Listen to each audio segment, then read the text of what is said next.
குட்டி hi friends, நான் தான் உங்கள் குட்டி விவசாயிப்பால். நான் அப்படியே போட்டிருந்த வீடியோ வந்து எதுவுமே நேற்று போட்டிருந்தேன். அதில் வந்து என்ன கன்று அதை போட்டிருந்தோம். நார்மலாக பார் ஓட்ட முடியாது. இந்த கண்ணுங்களுக்குன்னா பார் ஓட்டணும்னா ஒரு கலப்பை வேணும். அந்த கலப்பையை காமிக்கிறேன், வாங்க பார்க்கலாம் வீடியோக்குள்ளே. இதெல்லாம் எங்கள் அப்பா போன மாதம் ஓட்டினது. நான் உங்களுக்கு காமிக்கிறது வந்து இப்போ ஓட்டினது காமிக்கிறேன் வாங்க. இது இப்போ ஓட்டினது இந்த கலப்பை வந்துட்டு அதுக்கு தனியாக ஒரு கலப்பையில் தான் ஓட்ட முடியும். நார்மலாக பெரிய வண்டியில் ஓட்டுற கலப்பை அந்த பார்க்கில் பார்க்காது. இதுக்கு ரிஜர் அப்படின்னு ஒரு கலப்பை. நீங்கள் இதில் போட்டிங்கனாலே ரிஜர்னு போட்டிங்கன்னா வரும். இல்லைன்னா என் சேனலில் பார்த்தீங்கன்னாலே போட்டிருக்கேன் பாருங்கள். அந்த ரிஜர் கலப்பை இப்படி இருக்கும்போது இந்த தகரம் இருக்கு இல்லைங்க, இந்த தகரம் இது மண் வரும்போது இப்படி அணைச்சிட்டு வந்துருதா, அதனால உள்ள குழி வருதா. உள்ள குழி வரும்போது ஒரு இடம் வரும். அந்த இடத்துல தான் நமக்கு கண்ணை எல்லாத்தையும் நடுவோம். இதுக்கு இந்த கலப்பை இந்த அடியில் வந்து ஜேசிபி பல்லு இருக்கும். அந்த 3 பல்லு இருக்கும்.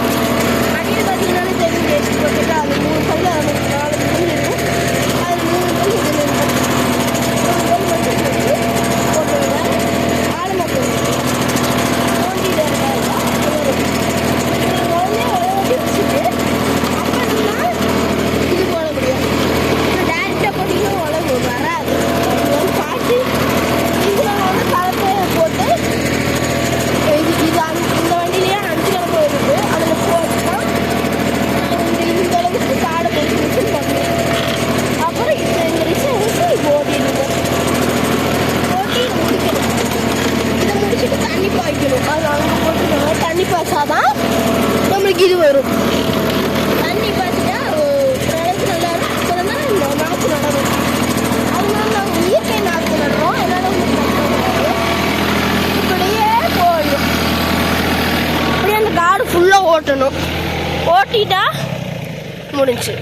அதுக்கப்புறம் தண்ணியை பாய்ச்சி ஊற்றி எல்லாம் நடணும். நான் உங்களுக்கு அடுத்த வீடியோவில் போடுறேன். பாய், தேங்க்யூ. இந்த வீடியோ பிடிச்சிருந்தா உங்களுக்கு லைக், ஷேர், சப்ஸ்கிரைப் பண்ணுங்கள் ப்ளீஸ். பெல் பட்டனை கிளிக் பண்ணி விட்டுருங்க. தேங்க்யூ.